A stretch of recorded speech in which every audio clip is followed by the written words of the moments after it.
I'm looking at Iowa right now, and you may say, Iowa? Yes, Iowa. I think Iowa, as it's been in elections, there's a reason why it's at the start, could be a bellwether, I think, to determine if there's going to be a blue wave, if we're going to be able to hold Donald Trump accountable, if democracy is going to prevail in Iowa. We've been seeing some interesting signs there as well, like their MAGA Republican senator. Of course, you've all seen this one, Joni Ernst getting booed when she was basically saying to everybody, whatever, who cares if this budget bill is going to take away health care from 15 million people and take away food stamps and take away rental assistance and attack women's reproductive rights, whatever, we're all going to die anyway. You all remember this clip. Let's play it. So people are not, well, we all are going to die. So, for heaven's sakes.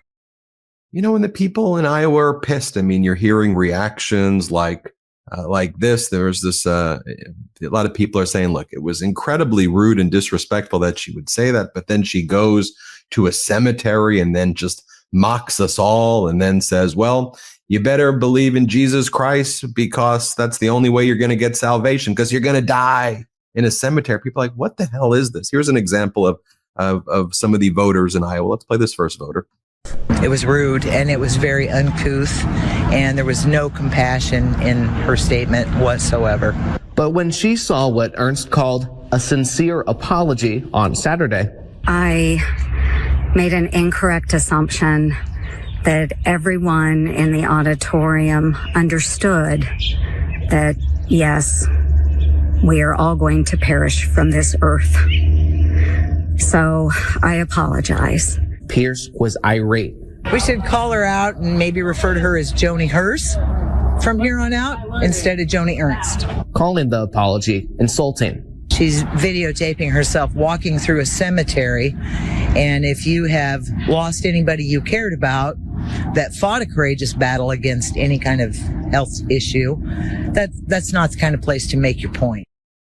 What about what VA nurse Pat Kearns has to say? Play this clip. Angry doesn't begin to describe what I feel about it.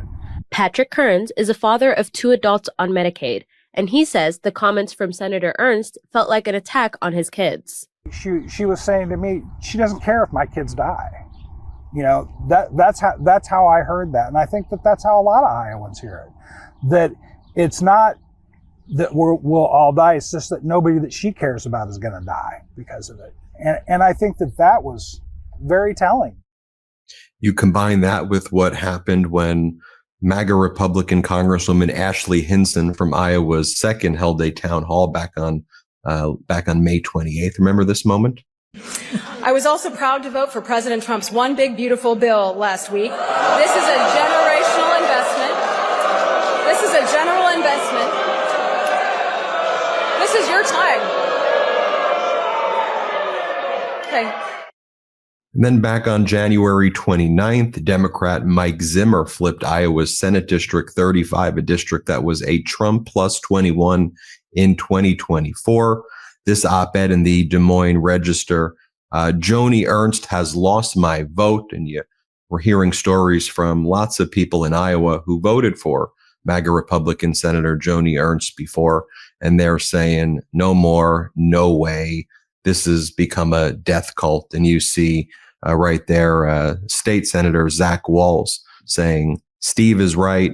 I'm hearing from Iowans all across the state that they are ready to move on from Joni Ernst. Let's bring in Zach Wahls right now. And Zach, you're hearing from people in Iowa, and I know that you have a big announcement as well. I sure do, Ben. It's great to be with you, and I'm thrilled to share with your audience that I'm running for the United States Senate because Iowans are working hard but aren't getting ahead, and I want to do something to help solve the problems that hardworking families are facing, and that Joni Ernst, who's apparently her plan is just wait for all of us to die, she's not solving those problems, and we need someone who will. You're making that announcement right here exclusively on the MeidasTouch YouTube channel. We got the YouTube exclusive. Tell us what you're hearing, though, from the voters in Iowa as you've been touring the state. What are you hearing? Well, we've been all over, and I think that what they're seeing is the failed leadership of Joni Ernst in Washington, and an establishment that isn't focused on actually solving the problems that people are facing. And we all see it every day, whether it's at the grocery store with high prices that haven't come down. My wife and I have a 14-month-old, and we're paying almost as much for daycare as we are for our mortgage. Or the fact that, like we heard from Joni Ernst, the potential cuts to Medicaid would threaten the health care that 700,000 Iowans count on. Things in Washington aren't working for them, and it's time to make a change. We heard the nicknames from some of those voters. Joni Hurst. I actually like Joni Washington, Joni Trump, but it seems that basically, the only agenda that someone like a Joni Ernst is focused on is, what's Donald Trump going to do? What's Donald Trump going to do? And, when I speak to, whether it's leaders in a place like Iowa or just across the country, I just find that voters right now are basically saying, can we just get back to not the weird political, strange stuff that Trump is doing and this, what are you going to do to fix my roads? What are you going to do to make things cheaper? What are you actually going to do as a politician? That's your job, and not this weirdo cosplay routine that you're doing out there in Washington. Well, Ben, one of the very first things I did after launching this campaign was meet with labor leaders over in the Quad Cities, which is a really important part of Iowa. And one of the things that I heard from them was the fact that we're literally seeing our roads and our bridges crumble, right? And these are the guys who are out there working hard to make sure that we have infrastructure that we can all use.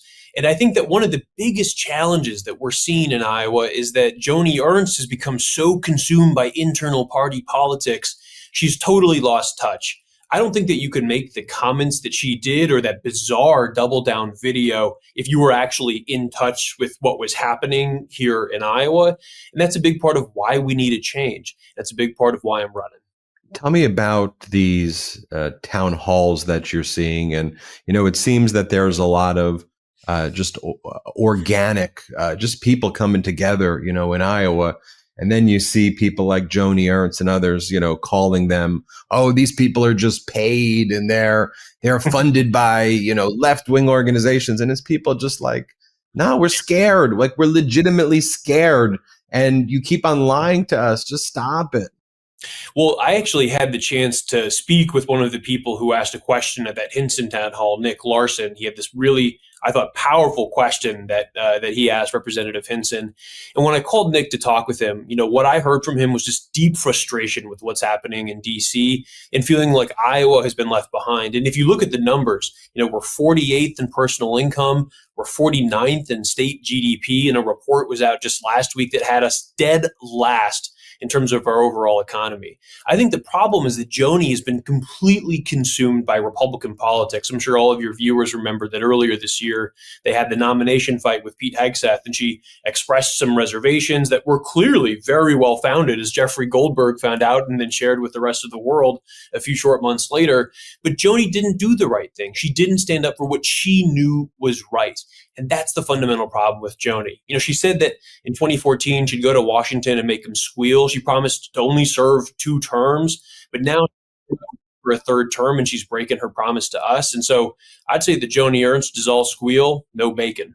What I noticed with people like Joni Ernst is once they make that move, whether it is, like a Hegseth or whatever it is, and they shed their entire dignity, then the next move is kind of to go all like they have no place other than to go full cult and to go all in, because they've already dropped it. So then they figure, well, now my only chance is to go as extreme as possible, because at least there, maybe I could divide the people, amongst kind of tribes within a state, and just hope that the right-wing MAGA disinformation flooding the zone really defeats just the facts and the truth that's out there. But what do you say to that? What do you say at the end of the day, when, politics I always talk about it on the podcast, that politics, unfortunately, I think has been gamified in a way that, you have this side and that side. And at the end of the day, what you're missing is, well, who's just objectively telling the truth and who's fighting for me and who's helping me?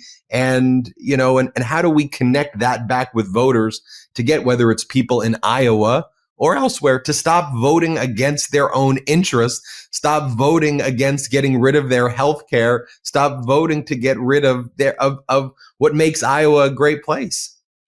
Yeah, well, Ben, look, I would say that there are clearly plenty of Iowans in our state who appreciate or who like what President Trump has been saying out there. That's why Iowa voted for Donald Trump in 3 consecutive presidential elections.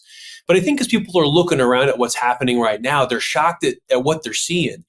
Just the other day, I was on the phone with a friend of mine who runs a beer and wine importing business up in Northeast Iowa, and he has no idea if he's going to make any money this year or lose his shirt because of the unpredictability of these tariffs. In my own district where I live in Southeast Iowa, I was contacted by a constituent of mine named Candy, who I've worked with for many years. She lives in a mobile home park not far from where I live, and her community just got bought by another out-of-state, company, and she's worried about her lot rent going up. I've got a buddy of mine who's a farmer just east of where I live over in Cedar County. He's a farmer and runs a custom spraying business. And the inputs that they use for what they do are more expensive than ever and in shorter supply because you've had so much corporate consolidation in that sector that they can't get what they need at a price that they can afford. And so what they want is someone who's going to stand up to the administration when what they're doing is wrong for Iowa, who will be willing to work with them when there is an issue or two that is actually good for Iowa, but who will always put Iowa first. And just like you just said, Joni Ernst is no longer that senator, and that's why I'm running to get the job. Where can people find out some more information about you, Zach? Absolutely. If they want to learn more, they can go to ZachWahls.com. That's ZachWahls.com. I'm Zach Wahls on all the major social platforms, and I hope that you'll consider sending a little bit of money our way and following along on the campaign. Zach Wahls, the big announcement here on the MeidasTouch YouTube channel. He's running United States Senate seat in Iowa. Thanks, Zach. Thanks, Ben. Everybody hit subscribe. Let's get to 5 million subscribers. Can't get enough Meidas? Check out the Meidas Plus Substack for ad-free articles, reports, podcasts, daily recaps from Ron Filipkowski, and more. Sign up for free now at MeidasPlus.com.